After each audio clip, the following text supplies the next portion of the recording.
What up, guys? Welcome back to my YouTube channel. I'm Matt Wyatt. So today I'm going to be continuing the road to Deadpool and Wolverine. It's going to be hitting in theaters on July 26th. And dude, we're literally right around the corner for seeing this movie. And I cannot believe how close we are to seeing it. And I'm going to be seeing it on opening day. I booked my ticket to go see Deadpool and Wolverine. I'm very excited. This Thursday can't get here fast enough. Let me clarify to anyone out there that is new to the channel. I've seen all the Fox's X-Men movies, including the Deadpool films.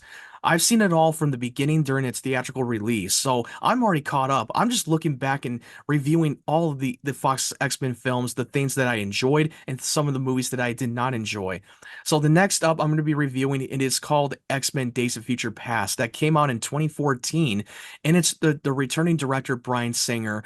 And look, I still remember watching this movie in theaters like it was yesterday. It did not feel like it came out 10 years ago. I cannot believe how time has gone so fast, and this movie still holds up. To me, it is the peak of the X-Men movie of all time.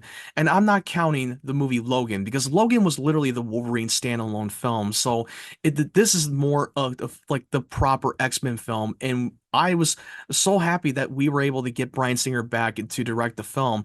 And look, whatever you think about him right now, all the controversies, I'm not going to go down that rabbit hole, but I'm here to judge him as a filmmaker and what he brought to the table. I mean, the last X-Men movie at the time when this came out, he only directed X-Men 1 and 2 that really revived the whole genre.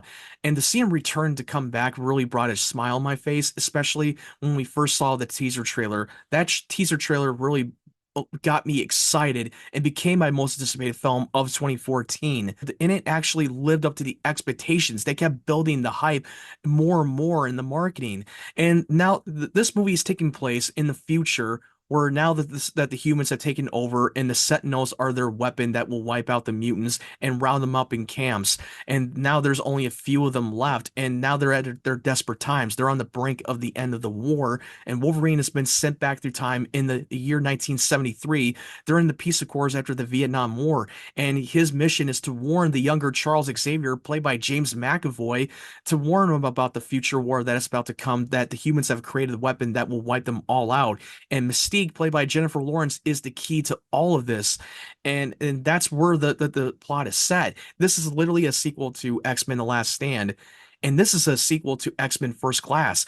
Their job at the time, they decided to wanted to make this as a culmination and a celebration of the Bryan Singer's X-Men universe, while bringing in the OG characters, but also bringing in the new cast from X-Men First Class and have them combined together, and how they were able to construct a great time travel story that was so well done and so well executed. I mean, basically, they literally took the storyline for Terminator 2, and honestly, it actually worked. It never felt like they were trying so hard to be like a shot for a shot ripoff. And this is literally the best Terminator movie since T2, even though it's not called Terminator, but the whole storyline and how they were able to borrow some of that really actually helped tell the story very well. And they told a great human story with a great human characters, and it was incredibly well written. And it felt like they brought back the things that worked in the first two X-Men movies by bringing back the political aspect of the film. And it felt like it brought back the things that we had before that we haven't had in a long time. And it never really became a spectacle driven movie. It became more of a political character driven movie. And what Bryan Singer did, and Simon Kinberg, who was the producer and the writer of the film, they knocked it out of the park. How they were able to like balance between the OG characters and the newer characters, and how they were able to cut back and forth and make it very consistent and very flow with the story. I mean, it was amazing, and it made sense for Wolverine to want to go back in time in the past, because Kitty Pryde, played by Elliot Page, has a pivotal role in the movie. Not only she can walk through walls, but she can also project their consciousness and bring their consciousness to their younger self and their younger body. But the problem is, she couldn't be able to bring Charles Xavier back into the past, because he cannot handle that kind of power, because it would rip him apart. So having Wolverine, who has the ability to do the healing factor, it made more sense for Wolverine to go back. And I thought it worked so well. And Hugh Jackman continues to be the Lord and Savior of the movie. But it didn't really have to revolve around Wolverine in the movie. It revolved around the characters, especially with Charles Xavier as James McAvoy. He is the heart of it all. He plays a broken man who is not the man he used to be, and he's been living in the mansion for all these years, ever since that the school has been shut down and the students have been drafted in the Vietnam, and he lost everything he cared about, including Raven after she left him during the day in Cuba. And I thought it worked so well. And Hank McCoy developed a serum that helps him treat his spine so he could be able to walk. But the downside is he had to lose his mutant abilities. So he didn't really have his powers in 1973. He was a completely different man. He could not bear the pain. And that's why he kept like using the drug that will help him suppress his abilities because he can't handle the pain and all the suffering in everybody's head. It overwhelmed him.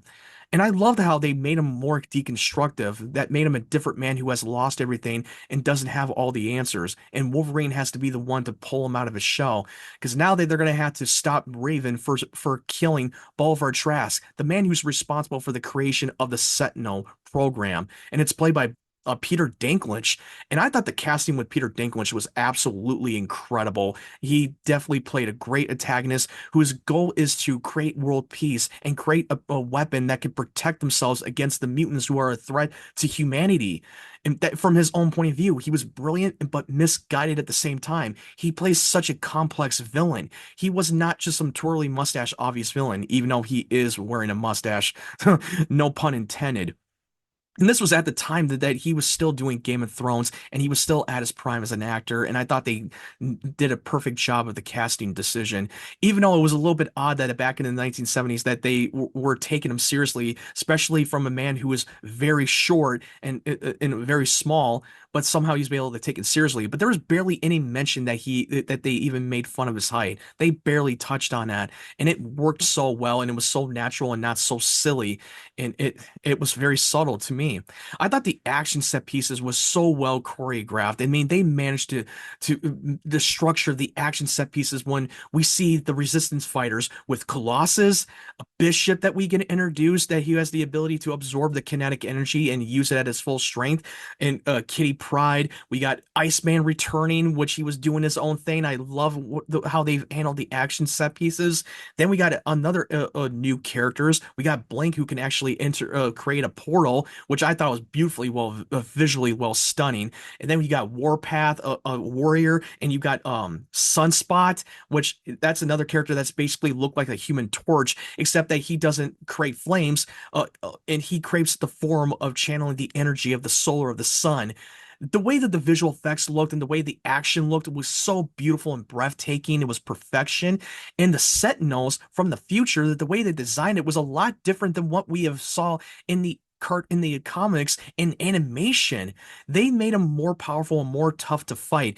They have the ability to adapt a mutant target that can absorb their mutant abilities, and that's where the stakes have gone high. And they're not afraid to kill off a lot of those characters, especially early on, even though that they were able to time travel back and prevent that from those events from happening. But coming back to Wolverine, where now Wolverine and Charles and Hank are going to have to break Magneto out of the Pentagon that he's imprisoned for the assassination of John F. Kennedy. And they're going to need Magneto to stop Raven from killing Bolivar Trask, because Raven is out for revenge. Not only she's out there to try to free the mutants, but she's out there for revenge on Bolivar Trask for taking her friends that we know from X-Men First Class, and they were used, tortured, experimented on, and butchered and killed. And you see see her looking through the files of these dead the mutant of Brotherhood and the X-Men characters that we know from X-Men First Class: Azazel, Angel, Banshee. The list goes on. I mean, that was just crazy. Now you know why she's on a mission for revenge. But if she goes and kills Bolivar Trask, it's going to persuade the government to pursue his Sentinel program, and that will lead into the war, and she'll be responsible for it. Now, and during the prison break scene, we get an introduction of Evan Peters as Quicksilver, the man who is a speedster.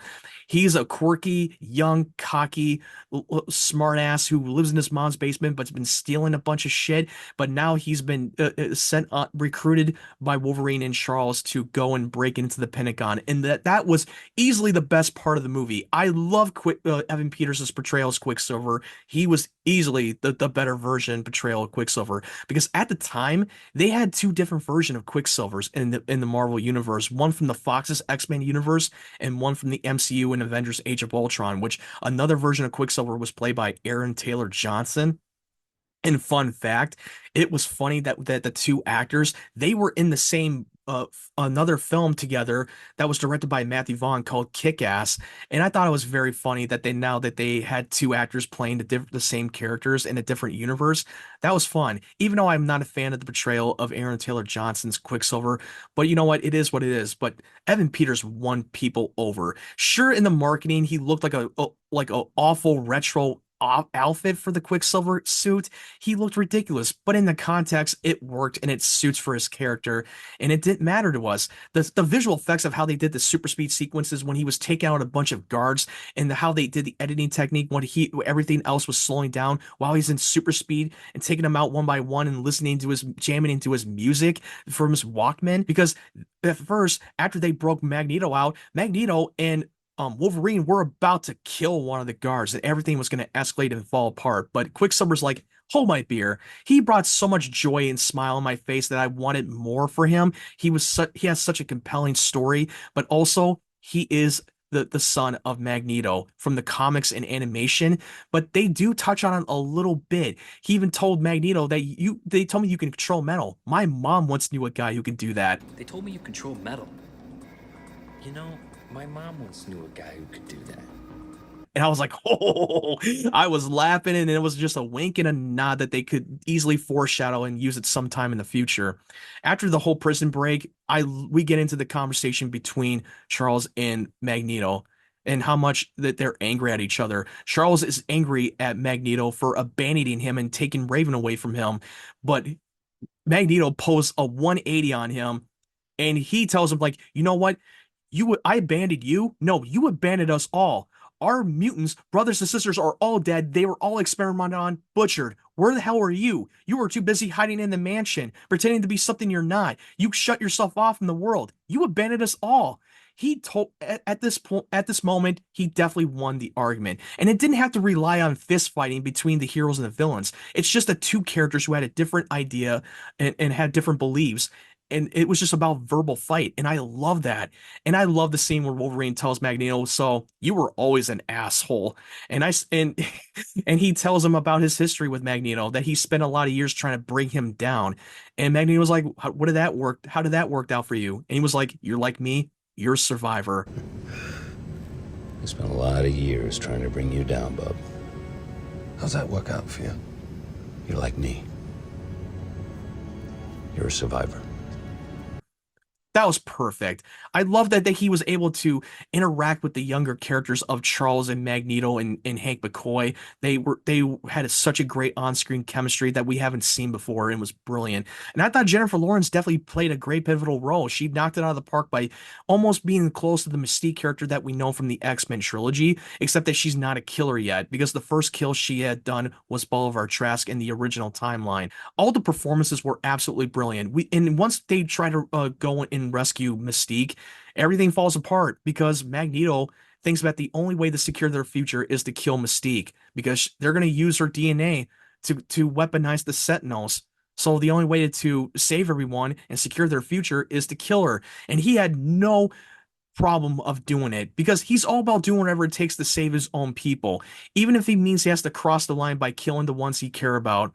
And everything escalates and everything falls apart. And after they got separated and Raven is now like deserted, and now she's off doing her own thing, and now she's out in hiding. Now Wolverine is gonna have to tell him, Charles, that he cannot drug himself and suppress his powers. Now we need your power to find Raven, and we can't do that without your powers. So now they have to use the Cerebro, and them going through the X-Men corridor. Oh my God, the set looked beautiful. It felt like I was taken back to X-Men 2 and X-Men 1 when we see Charles use the Cerebro to connect every living mutant on the planet. And the visuals just really brought back to what we saw in X-Men 2. But now he uses the Cerebro. He's so overwhelmed by all the voices and all the pain and all the suffering, and everything falls apart, and he can't do it. He can't be the man he was. So Wolverine is going to have to get him to get inside his head and communicate the older version of Charles Xavier that's played by Patrick Stewart. And as he went inside Wolverine's head, he explores the history of Wolverine's pain and all of his memories. And I thought that was absolutely great. But now he's going to have to look past him and actually look for his future. And the way that they were able to have him communicate his older self, it made so much sense. It could have been done so poorly, but no, it didn't. This scene to me was so special to see the two of them interact with one another. They hyped that up in the trailer, and this scene got me all emotional. And when he communicates with them, he tells his older self that Eric was right. Humanity does this to us. But the older Charles told him that not if we show them a different path, that just because someone stumbles, loses their way, it doesn't mean that we're lost forever. And we need you to be the man you are. And it's not their pain that you feel, it's yours. And as scary as it may be, the pain will make you stronger, and you will have to allow yourself to feel it and embrace it so you can be more powerful than you can ever imagine. And it's the greatest gift we have is hope. And we need you to hope again. God, that scene, I get teary-eyed and get chills every time I talk about it. And fun fact, they mentioned in an interview that this was James McAvoy's first day on set, and this was Patrick Stewart's last day on set when they were about to share a scene together. That was just so crazy. I mean, James McAvoy is a hardcore Star Trek fan. He loves The Next Generation. He's a big fan of Patrick Stewart, who played Captain Picard in the original series. And he totally fanboyed out when he got a chance to meet Patrick Stewart. And I thought Patrick Stewart was phenomenal. I loved all the characters. I loved it in the third act finale that we cut back to past, future past, and not feel like it's disjointed and feel disconnected or misplaced. Now they know where to find Raven, that she's going to go to the White House and where Bolivar Trask is when they're about to make a demonstration of the prototype Sentinels. And that's where they'll go and look for her. And Magneto is also going to be after the politicians and the president. He wants to strike right now because they already have her DNA that they had on the streets. So now he's going to have to do one thing, to take action, to take them out and strike them now while they still have the upper hand. Oh man, this scene gets crazy and everything escalates. And Magneto wears the suit again. He's got the helmet back and the costume looks badass. And he was able to lift a baseball stadium to create a barrier around the freaking White House. Oh my God, that scene was absolutely gorgeous. Beautiful visual shots. The scene it keeps getting better and better. And now that the Sentinels has found the resistance base in the future time, and now they're going to have to fight them off as long as they can to buy more time. Now the stakes have gone high. A lot of people are going to die in that sequence. And I thought that the way that everything escalates and the way that they filmed the action choreographed was amazing. The Sentinels were not going to be easy to beat. They know they can't stop them, but they know they can slow down to buy more time. And they were not afraid to kill off a lot of these characters. This movie got darker and darker. The suspense have gotten higher as well. And now that Wolverine no longer doesn't have the adamantium in that time period yet, he has the bone claws, and this is his chance to stop Magneto for killing the president and the others. So this is his opportunity to take him out. His one last chance, his one opportunity. And then that completely backfired when Magneto planted a bunch of rebars inside his body, lifted his body up, and visually it looked amazing and terrifying. And he tells them, "So much for being a survivor." Pushes them all the way into the water. Oh my God. No matter what Wolverine tries to do with or without the adamantium, Magneto always manages to stop him, especially a man who has the ability to heal and cannot die. But that's how badass and ruthless Magneto is. And the way he was able to lift the bunker from the underground bunker and lift it up and near the White House and toss it right in front of him and prowl open the door. God damn, Magneto's a badass. I love Michael Fassbender's portrayal, and he makes this speech to the people that you built these weapons to destroy us because you're afraid of our gifts. Well, I'm here to tell you and tell everyone around the world on national TV that we are the future. We will be the ones that will inherit the earth, and if anyone stands on our way, you will suffer the same fate as these men you see before you. And now I ask you, brothers and sisters of mutants, no more hiding, no more suffering. Come out and join me. A new tomorrow starts today. Oh my God, that speech was so powerful for Michael Fassbender's performance. I loved it, and I love that we get the last moment between Magneto and Patrick Stewart. All those years wasted fighting each other, Charles. To have a pretty just fear them back. And I loved it. And it was the last time we ever get to see them together, because the future version of Magneto was the man that has made all the mistakes in the past, wasted all these years trying to divide them with the humans and mutants and fighting in the X-Men all these years. And he knows he made a big mistake. He's a changed man. And the way that they gets his last moment with Charles before they get obliterated was absolutely beautiful moment. I love beautiful moments like this. That's what it matters. The characters are the ones that drive the entertainment and make the action more satisfying. And yeah, a lot of characters are getting obliterated, and they're showing us the suspense that is Raven gonna actually kill Bolivar Trask and get her opportunity for a revenge until Charles gets inside her head and gets the last moment to tell her that, yeah, you were right. I've been trying to control you ever since the day we met. And I've been trying to tell you how you live your life. But everything that happens now it's in your hands, and I have faith in you. He is allowing her to make the choices of her own instead of controlling her. He could have stopped all that by controlling her and shutting her down, but he's not going to do that. He's going to take the leap of faith, and I thought that scene was beautiful. And she gets her last moment of choice, whether to kill Trask and let this war start, or drop the gun and let the future change history. And you're always wondering, is she going to make the choice? Just at the moment when we see these characters from the future get killed, they built that suspense, and then they disappear. That's when you know that they succeeded and they changed the future. And I loved it. God, what a beautiful movie this movie really is. Now that we see that Wolverine is reawakened in the future, now that he sees an alternate timeline and everyone he knows and loves are now alive and well. This is a little bit reminiscent to the original Back to the Future, where Marty wakes up from his bed after coming home from 1955, and he thinks that everything is still the same until he saw the room and all of it's changed and everyone he knows has changed. That I love that they were able to make this as the similar to what they did in the Back to the Future. We see Kelsey Grammer's Beast with a little brief cameo, and I was fisting in the air that I was like, oh, Beast is alive, because according to Wolverine, Beast had died in the original timeline, and to see him being alive and well was definitely brought a joy and smile on my face. I love Kelsey Grammer's Beast. He was amazing, and to see him for a brief moment just brought a smile on my face. We saw everyone he knows and loves alive, including Jean Grey. The last time we saw her, Wolverine killed her and saved everyone. But now that in this new timeline, she's alive and well, and the moment that he starts to touch her, about to touch her face, someone grabs him and be like, "Oh, easy, buddy." We get a shot of James Marsden's Cyclops.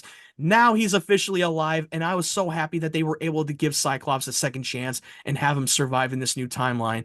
It was great to see that character again. And this was really about really passing of the torch of the OG cast members and the newer cast members. And it really just, hey, let them have their happy ending while they move on to a new chapter in this new timeline. And the one snap of the finger, they corrected all the continuity errors during the course of the X-Men films, and it gives them an opportunity to move forward in this new franchise. I thought it was a beautiful scene between Wolverine and Charles, that he had a promise to keep, that he would bring them together, and I thought it was a beautiful, satisfying moment. The one thing I did not like is when the ending where Wolverine is now like grabbed by William Stryker, and it turns out that that wasn't William Stryker, it was Mystique. And I thought that scene was kind of ridiculous, because in the alternate deleted scenes, that was the real William Stryker, and we already know that Wolverine gets the adamantium. We already know that that was inevitable to happen regardless. But that scene when that was Mystique disguising herself as William Stryker was kind of stupid. And William Stryker did play a good role in the movie. That was Bolivar Trask's right-hand man. He was the one who was rounding up all the mutants. So they clearly retcon X-Men Origins Wolverine. They're like, forget everything you saw in X-Men Origins Wolverine. This is the new version of William Stryker. Forget about that timeline. That doesn't exist. So this movie was really about what have you done for us lately, and it gave us a lot of bad taste out of our mouths for these previous mediocre X-Men films, and really brought us back home and brought us back to why we love the X-Men films. And I thought the John Ottman score and the theme, the way they brought it back was so nostalgia. And I was like, oh, I missed that theme. That was like the theme of the X-Men movie. The last time we heard that score was in X-Men 2. And they have not used that score for so long. So now, what did you think of X-Men Days of Future Past? Did you love it or did you not love it? For me, this is a peak X-Men movie, and it's a movie that I don't think we'll ever see a movie like that again. Not unless that the MCU, when they reboot the X-Men universe, that they hopefully that they can give us a great proper X-Men film. Well, no, we'll wait and see. This movie is literally a masterpiece. It's a 10 out of 10. So let me know your thoughts in the comment section below and let me know your take and let me know what your experience were during its release of X-Men Days of Future Past. I hope you guys have a great day, great evening, wherever you're from. If you like this video, make sure you leave it a like and make sure you hit that subscribe button and help me reach 500 subscribers. And if you want to follow my social media links, the link tree will be down in the description below. I hope you guys take care and stay tuned for more of my videos.